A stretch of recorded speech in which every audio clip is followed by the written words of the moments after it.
I realized that she was happier than I was, and so I asked my mom, why are you so happy? What changed?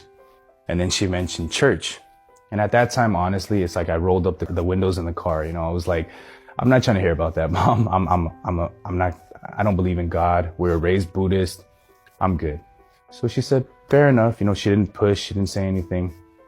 She just let me be. So as I got out, I had that heart that I wanted to still do better and do good. I had lived my whole life doing bad things and following myself, trusting myself.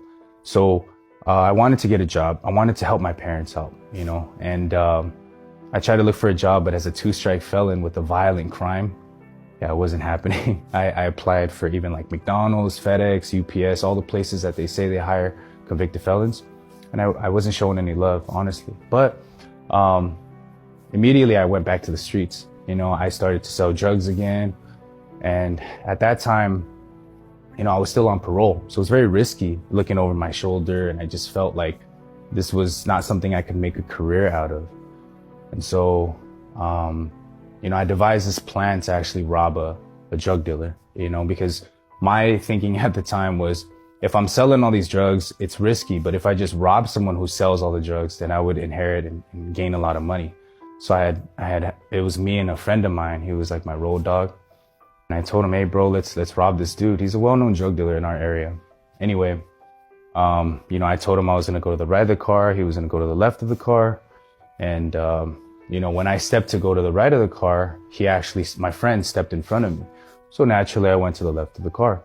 As I'm walking up on the driver's side of the car, I hear 3 gunshots, and when it rang out, I actually assumed initially that it was my friend who shot the dude. I was like, damn, you didn't even give him a chance. Well, whatever, it is what it is. We'll roll with the punches. We're very cold like that. But actually the car sped off and I realized it was my friend that had gotten shot. And, he was just laying there. I remember vividly, like the sounds, the noise that he was making, and he was dying. And there I'm holding him and he died in my arms, and so every time I think about that, I get a little emotional, but, that moment was very pivotal in my life because I had thought about it like that was supposed to be me. Actually, if I went to the right of the car, I probably wouldn't be here today. So, as I seen that, I started to really think in my life, like I could feel death around the corner. It didn't matter what I would do. I felt like I was on borrowed time. I felt like I was going to die soon. So there was death all around me and I was feeling that.